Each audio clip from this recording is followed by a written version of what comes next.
Saudações, irmãos. Ecarô para quem assistir pela manhã. Ecaçã para quem assistir pela tarde. Ecrolé na hora da mudança. Ecaléo quem assistir à noite. Meu nome é Orixaemi Obatalá. Fui iniciado no templo de Obatalá em Ileifé. E decidi, juntamente com alguns amigos, a criar o Omoluabi Yoruba Institute. Omoluabi é um conceito iorubá que trata da conduta ética, da humildade, do respeito, da transparência, de falar a verdade, ou seja, ter e vivenciar um comportamento ético. Nesse sentido, buscamos pesquisar e trazer cada vez mais o conhecimento tradicional iorubá para a realidade do Brasil moderno. Em primeiro lugar, devemos mostrar a diferença que foi criada no Brasil a partir do sincretismo da cultura iorubá trazida pelos negros, de devoção aos orixás, com a Igreja Católica Apostólica Romana, imposta pelos colonizadores portugueses, traficantes de escravos. Nesse sentido, os negros trazidos como escravos para o Brasil se viram obrigados a se identificar com as imagens dos santos católicos para continuar a reverenciar os seus orixás. Porém, no momento em que vivemos, devemos cada vez mais pesquisar e buscar verdadeiramente as informações para que o culto tradicional se mantenha fidedigno, como ainda é feito na Nigéria, terras iorubás.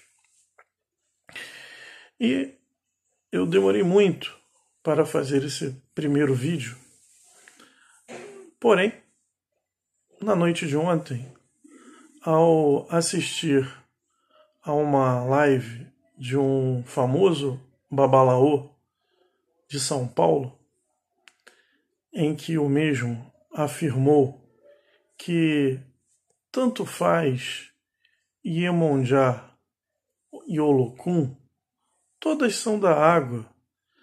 Então, não tem diferença entre você cultuar Iemonjá no mar ou Olokun.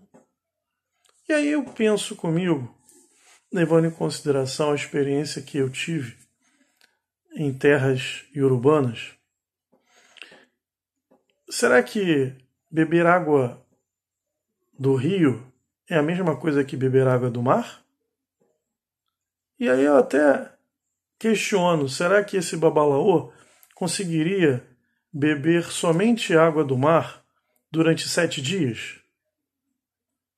Porque ele disse que tanto faz a água do rio e a água do mar, cultuar Iemonjá, que é a rainha do rio, a mãe do rio, no mar, e Olokun, que infelizmente no Brasil pouco se fala, mas é mãe do meu Ori, juntamente com o Batalá, rainha do mar.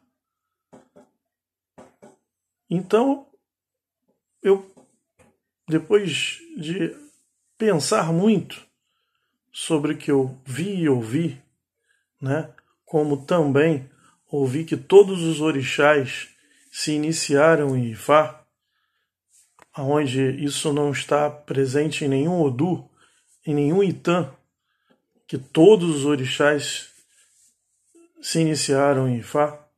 Isso não é uma realidade. Nem mesmo o Babalaô, que representa o Ifá mundialmente, é como se fosse o líder maior do Ifá quando aqui esteve no ano de 2019, o mesmo, quando questionado sobre isso, não apresentou o Itan, não apresentou o Odu, que demonstra que todos os orixás foram iniciados em Ifá. Então, por esse motivo, a partir desse vídeo, nós começaremos uma saga em trazer informações oriundas de terras iorubais junto a sacerdotes tradicionais nigerianos. E aí eu vou contar para vocês um pouco da minha história, o que me levou a terras iorubais na Nigéria. Eu, como uma boa parcela dos brasileiros, fui batizado na Igreja Católica Apostólica Romana enquanto criança, enquanto bebê. Ainda nem sabia verdadeiramente quem eu era nessa encarnação e fui levado pelos meus pais a ser batizado na Igreja Católica Apostólica Romana. Passado alguns anos, tive a experiência de ter contato com um pequeno terreiro de Umbanda nos fundos da casa de Dona Ana. E lá, aos 7 anos de idade, fui iniciado na Umbanda. Ainda sem muito entendimento, mas começando a querer entender as coisas. E fui pesquisando e fui colocado pelos meus pais para fazer a primeira comunhão ritual da Igreja Católica Apostólica Romana.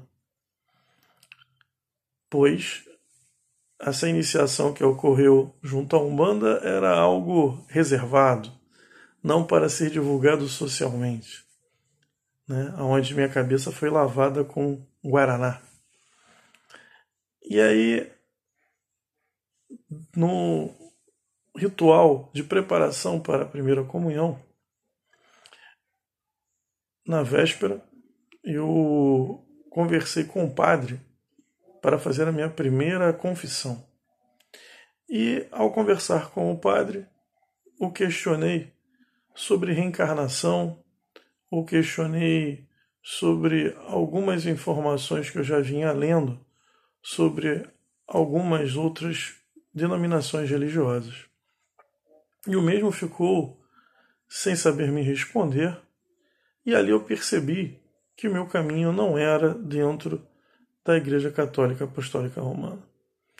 Fiz a primeira comunhão, a celebração no dia seguinte, já que minha mãe já tinha preparado toda a festa,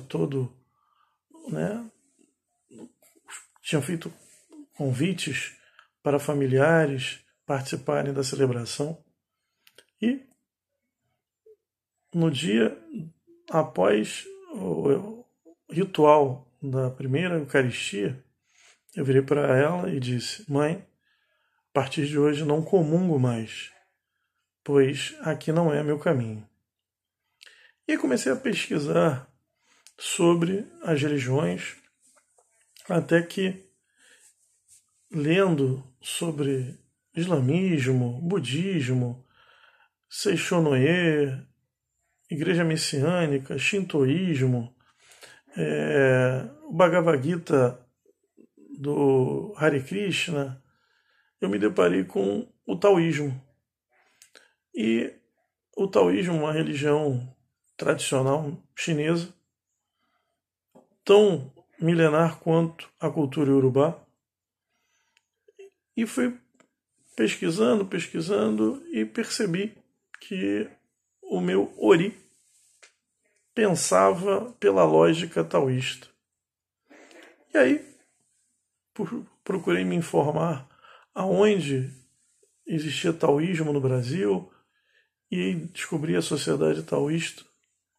E ao descobrir a Sociedade Taoísta, participei de reuniões e me iniciei no taoísmo.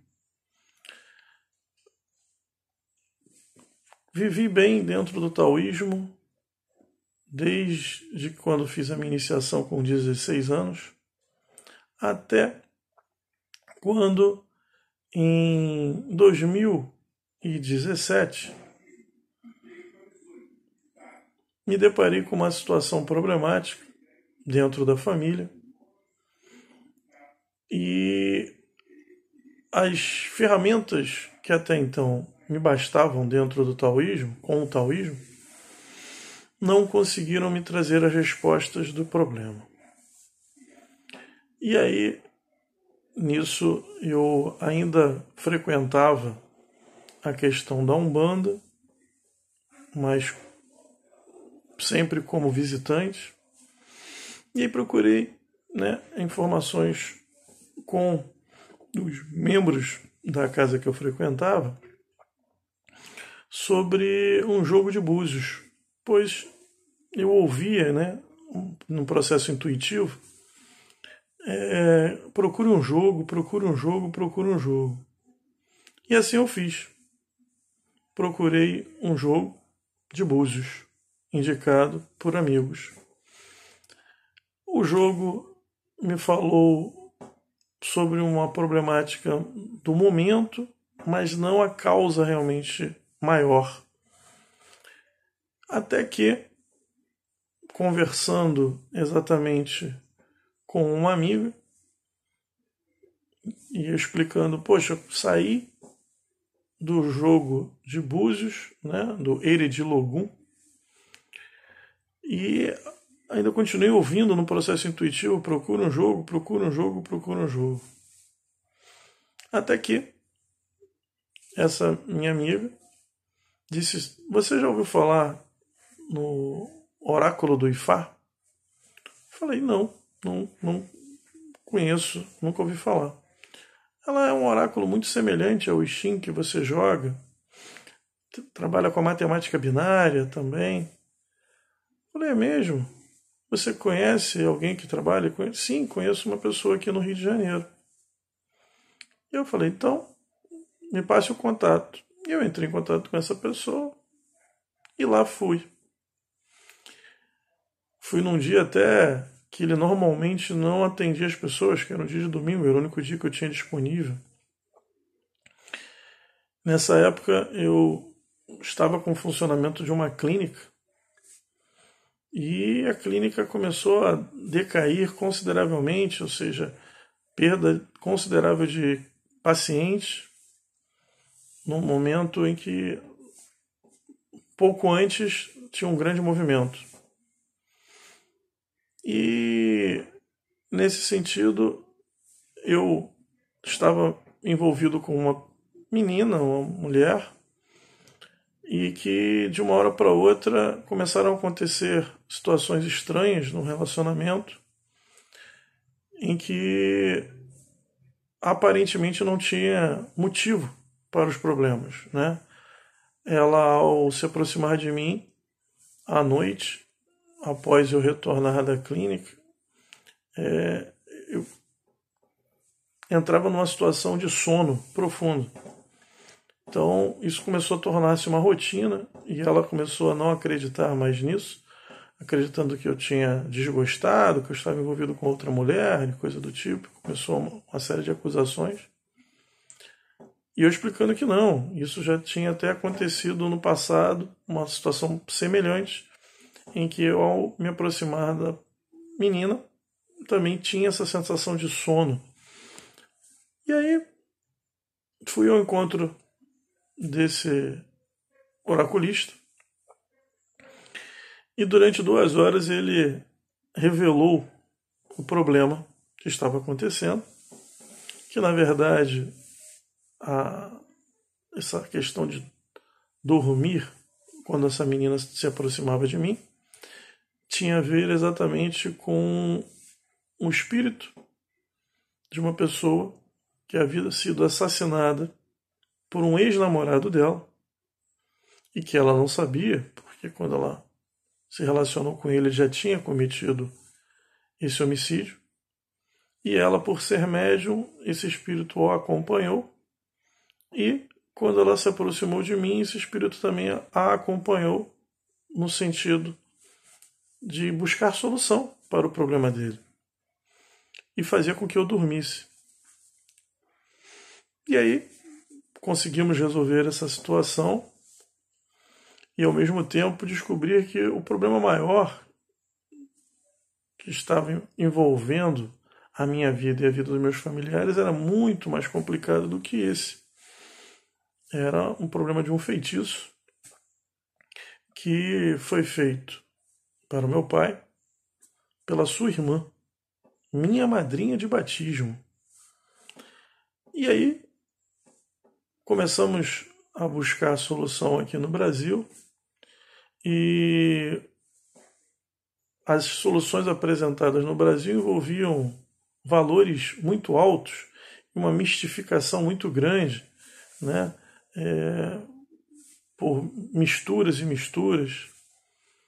E, ao mesmo tempo, haviam me falado no passado que a minha cabeça, o meu ori, era de Ogunjá, uma mistura entre Ogum e Oxalá, e Emonjá, como mãe e pai. E com o passar do tempo, eu pesquisando, fui vendo que essa questão de Ogunjá não estava correta. Mas eu ainda não tinha certeza sobre isso. Eu falei, sabe de uma coisa? Eu tinha restava um pouco de dinheiro na minha poupança, e eu virei e falei, já que aqui as informações não estão sendo coerentes e os valores muito altos, eu vou pegar um pouquinho de dinheiro que eu ainda tenho na poupança e vou viajar para a Nigéria. E assim eu fiz. E chegando na Nigéria, foi confirmado que o meu pai de cabeça era Obatalá, nome correto do orixá do manto branco, responsável pelo Ossé do dia de hoje, né? Ossé Obatalá, né? Orixá Funfun. E nesse sentido,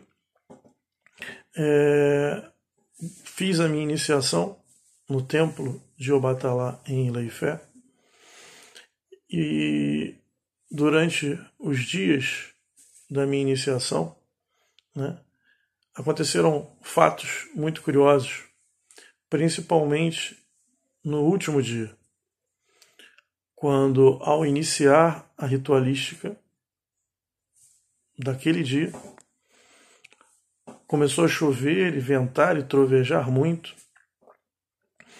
e todos ficaram sobressaltados nesse sentido, e a irmã do templo manifestou o Obatalá e solicitou que o sacerdote, meu padrinho e eu, a acompanhasse para debaixo da chuva. Todos os outros irmãos ficaram protegidos e nós ficamos debaixo da chuva. E lá ela conversou, em primeiro lugar, com o sacerdote, depois ela conversou com meu padrinho, tudo em Urubá, e depois se dirigiu a mim, aonde o meu padrinho traduzia para o inglês e para que eu pudesse entender. E aí ela falou que a responsável pela minha cabeça, Olokun, estava ali presente. E daí eu percebi a importância de Olokun na minha vida. Muito importante, pois ela se fez presente dentro do templo de Obatalá para mostrar a importância dela na minha vida.